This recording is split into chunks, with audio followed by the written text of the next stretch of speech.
This lecture discusses why you may need to parse KML content with Python and how to do so. Before we do that, a review. One of the upcoming examples is going to use the zip function to look through two of the parsed lists of information at the same time. It's a good idea to refresh how this function works so you'll be able to understand the example. Write down what this is going to print. Well, zip is a built-in function, so you're passing in two arguments to it, the two lists. Okay, it takes a pair of lists, and what the zip function does is it goes through both the lists at the same time. Okay, it takes the first element of the first list and the first element of the second list, and well, it gives them to you, and you can do whatever you want with inside the loop. So like A becomes FID, B becomes OID the first time through the loop, and so forth. And you may wonder, these two lists are different lengths. What does it do about that? Takes the shorter one because it doesn't have anything to look at for the longer one. It's a built-in zip function, right? This is the first list. These are the arguments that it takes. And it goes through, and each time it goes through the loop, it assigns A and B. It assigns A using the first list and B using the second list. And it goes through them in order, kind of like this, this, this. Yeah, we like that. We're okay. all just like... What do you do about the X? Oh, how would it print? Okay. That's All right, so for the first one, what's it going to print? It's going to print A colon, right? Yeah. And then what's A? FID, yeah. So there's a comma between this and this. So it's actually going to have two spaces, huh? Because I've got a space here, and then the comma creates a space. And then there's a comma, so there'd be some space, and then some more space. And then yeah, and then, yeah. Did you have it right? Probably not enough spaces between. But yeah, I'm guessing my slide probably doesn't have them either. I don't know.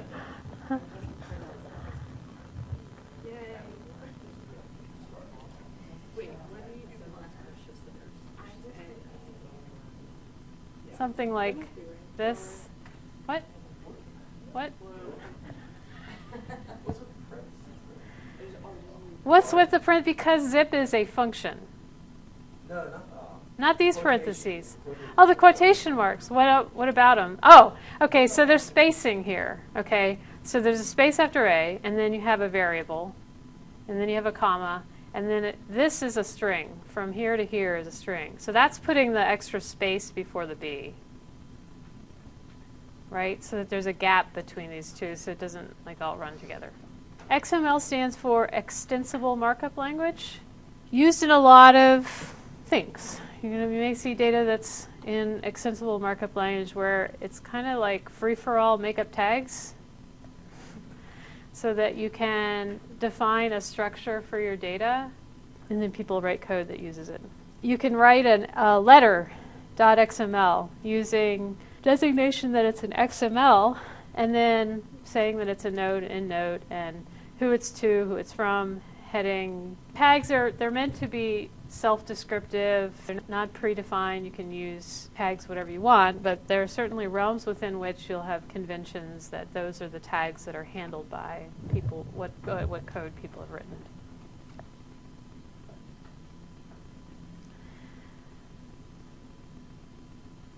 So XML is designed to transport and store data. The focus is on the data content. The HTML is designed for displaying the data, so the focus is on how it looks. So you don't have the italics tags in plain old XML.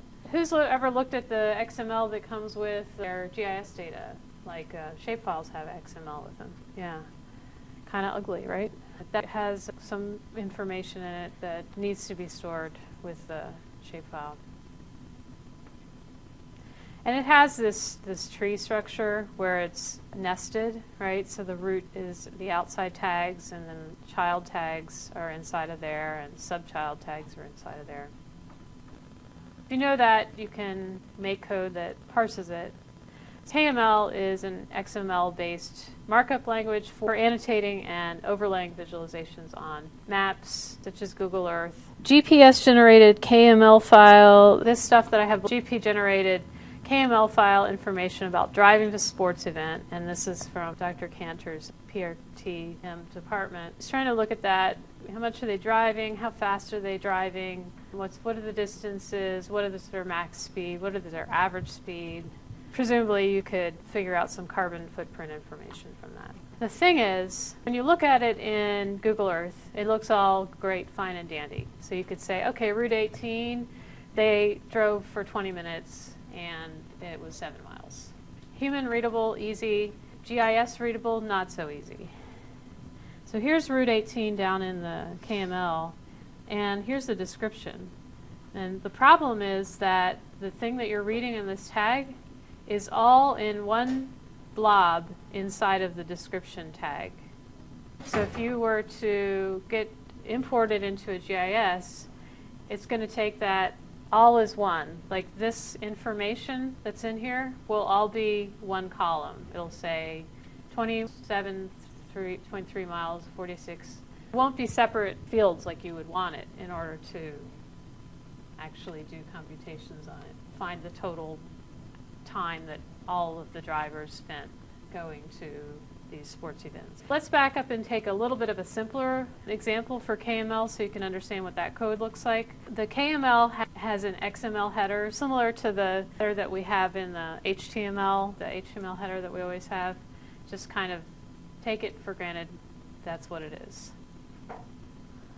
It's got to be line 1 of the KML file for it to be recognized. Can't have anything before that line. Then we go into the KML tag, and it has an attribute that's this namespace is pointing to this KML site out here. We don't care about that either too much. But let's look at the contents between the KML tags. It has placemark objects. So in this case, this is a simple one. It just has one placemark. KML consists of different kinds of objects. A placemark is kind of the simple one that you can have different geometries inside. This placemark object has a name, and you see how that gets interpreted. It gets to be the title of the pop-up window, simple placemark, and a description. So that starts here, ends here, and that goes inside of here. That's what goes inside the description. The placemark has a point tag inside of there and coordinates tag. So you can guess what that's helping you do. It's always going to have a name, a description, and a point. So if we take the contents from here to here of this KML code, we're going to take a look at that in an in-class exercise. I have some code out there on the Exploring KML Soup. Here's some code. Take each of them and put them in the interactive window. So you're going to do a one by one to see what happens. This is all one. Consider this all one line of code because it has those triple quotes. Pause the video now to try the code in the in-class page and answer the accompanying questions before we go over the solutions. What data type is T? A beautiful soup tag type. And that's the one that has things like names, attributes, and contents. What does the find method do? It returns the first occurrence, unlike the find all, which returns all of them, but it returns the first occurrence of the tag, whatever tag name you passed in there. What's the difference between t.contents and t.contents square braces 0? Indexing into the list. So the first one is just the list. The second one, you're indexing and getting the first content item. What does a description tag contain? In this case, a whole bunch of stuff. It contains the blurb and the score as well. So if we were to want to get the restaurant scores, we'd have to do a little bit of string parsing. I'll go back to that point. How many place marks are in this file? There were 2. So there were 2 placemark tags, which means if you mapped it in Google Earth, you would see 2 of those push pin buttons mapped. What does a placemark tag contain? The placemark tag contains all of that name information, the description, and the point, which contains coordinates. So here's that example that you had, and this is prettified. You can see that this box here contains the description stuff. In ArcGIS, there's a tool, it'll pull the data in for you, and then it maps it for you. The problem is that if the description is like this example and like the GPS example that I showed you earlier, you get all of that description information as one field when it does it automatically. That's not so nice, because then you can't find the average scores for an area or the high scores or something like that. What you'd really want, you'd want to have those pieces that are separated by the BRs to be in separate fields. Ideally, your parser would do that automatically for you, but it doesn't. So you can write code to do that. This code, it's a beautiful soup object for the KML code that we were looking at, and does a find all for name just to show us the place marked names that we're talking about, and a find all for descriptions. And then it does a zip through the names and descriptions, and then we can use whatever we want inside. We can use the name and description however we want. So we can say name.contents, and that gives us, instead of a list containing Joe Bob's Good Cookin', it just gives us that string, because we're indexing to the first item in the list. And then we do description.contents, and we get a list of the blurb and the BR and the score. We can do some parsing to get those out, have them put into the shapefile like we want to. This is part of the code. Say we have beautiful soup in the same directory, then we can just put it on the same import. And we're getting the directory name, the workspace. What is line 12 doing? Making a full path file name for the KML file. And this, of course, is taking off the what? .kml, the extension from that file. We're going to create a shapefile named the same thing as the KML file. That's why we wanted to do that on line 13. What is line 20 and 21 doing? If it already exists, we're going to delete it. Why would we want to do that? Because we're writing this code, we have to run it a few times to get it working, and we don't have to worry about having an error. So it's another way of doing overwrite output. But for this case, we're not using a GIS function to create the output, so the overwrite output wouldn't apply. So this is kind of a manual overwrite output. When you create a file, has anybody ever used the spatial reference? You create a spatial reference object, and then you create a feature class using that spatial reference object. And so what do lines 25 and 26 do? Using that zip method again.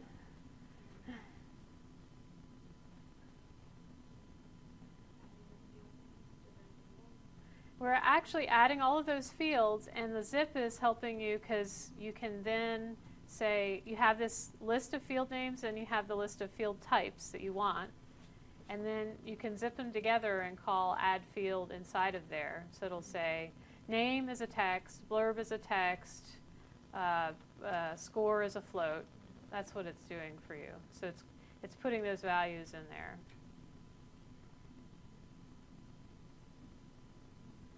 And then line 29, what does that do? 29 and 30. Opens a file, the KML file. We are using that full path file name for reading. Why are we using a full path file name? Because otherwise it won't know where it is. It doesn't work with OS, or it doesn't work with arcpy.env .workspace. And then we create a soup object from the file that we just opened. And then we're doing 3 lines that are almost the same. They're finding all of the coordinates, name, and description tags. And then we're doing an insert cursor, right? So this is all in the order to create our shapefile as we want it with this kind of format instead of this format, so that we'll have all of that description information separate. If you have contents like the contents that you had on this page, you can split them up and get the parts of them. We had something that said like score colon and then the number. We just really want the number. We want the name of the field to be score, but we don't want to put that in every field. So this is splitting that and getting that second part. And then we call our insert cursor and insert the new row that we've just created from the point, the name, the blurb, and the score. And this is inside a for loop, so it's going to loop through all of for however many points are in, however many place marks are in the KML, it'll create a new row for each one. Here's another script that's parsing a KML file. In this example, we're parsing the driving to sports events KML file. Lines 8 through 11 are creating the soup object by reading this file and passing in the file object to Beautiful Soup. Line 14 is getting all of the name tags, and line 15 is getting all the description tags. Then line 17 loops through the names and descriptions with the zip function and prints the contents of the name tag on line 20. Notice we're indexing into contents, and the comment above there shows why we're doing that, because we wanted to have it show as just the string that's inside the first element in contents, and we don't want to print that as a list. So that's creating the dedented stop 17, root 18, stop 18, and so forth. Then on line 21, we loop through the description contents. Remember, the contents is a list itself, so nested loop here to loop through those. And if we print just all of the contents, if we just said print content for every single one of them, we'd also be printing out the tags that are amongst the contents, and we want it to look a little bit cleaner like we have in the image on the right. So we check for the ones which are string data types, not tags, and we print those. Otherwise we'd be printing the BRs as it shows on line 23. So this data set has stops and routes. And stops are points and the routes are lines. And we're going to do an example with that in a moment. One way to convert a KML file to shapefile with Python is to loop through all of the place marks, get the information, and write it to the shapefile as you're looping through the first time. Another way is to loop through, collect all the place mark information in a list, and then loop through that list and write the new row. So this is just to say the upcoming example is going to use this approach where you collect it in a list first and then loop through it again to write it to the shapefile. In the upcoming in-class exercise, we're going to use the driving KML report and convert it to a shapefile. And the data is a little bit more complex. This data has both point place marks and line string place marks within the same file. If you look on the left side, the point place marks have a name, and then they have a style that depicts how they look on Google Earth. They have the description, which has a date and a time. Following the description is a point. Inside the point are coordinates. So that's when the drivers have stopped at a place maybe to drop the kids off at a soccer game. On the right side, there's an example for route number 1. The line string place marks have a name followed by a description, and the description has a driving time, a distance traveled, a maximum speed, and an average. This is followed by the style, that it's a yellow line for route 1. Then there's an extrude property and a tessellate property. Following that is the coordinates that make up the line string. This example demonstrates a second reason you may need to use Python to parse HTML. We saw that descriptions often have a blob of fields that come in as a single field when you use the KML to shape tool in ArcGIS. Another problem can be this data set, which has both points and lines in the same KML file. To handle this in Python, we can go through and find the points and create a shapefile out of that, and then go through and find the lines and create a shapefile out of that. In this example, we're going to do the points. The code in here has a class, and it's going to parse the KML placemarks first and store the information in objects instances of the class, and then it will go through and create the shapefile with an insert cursor. There's a lot of code here already, but you've got to complete the code in order to make it work. So go through and search for every location where you see 3 pound signs and replace those comments with code. And when you have it working, it should create a shapefile that has points on it that looks like what's shown here. Pause the video now to try this exercise. There were 6 places in this script where code needed to be added. The coordinates needed to be set in the class. So on line 45, we set a tuple to the output of the split. That's a way to take the results of a sequence and put them into 3 variables at the same time. So on the left side we have self.x, self.y, and self.z in a tuple, and we set that to the split results. We're splitting that coordinate because it comes as a comma delimited string. So we've set those properties for the class, x, y, and z, and then the line 49 had you find the place mark tags within the KML. So that would be find all and place mark. And we set the variable, we're storing all of those tags in the place marks variable. Then on line 79, we had to create a feature class. You can use that data management tool. And the feature class is going to be in C, JustPy, Scratch with feature class FC, and we want it to be a point type. The number signs are to hold the place out until that optional parameter, which is a spatial reference.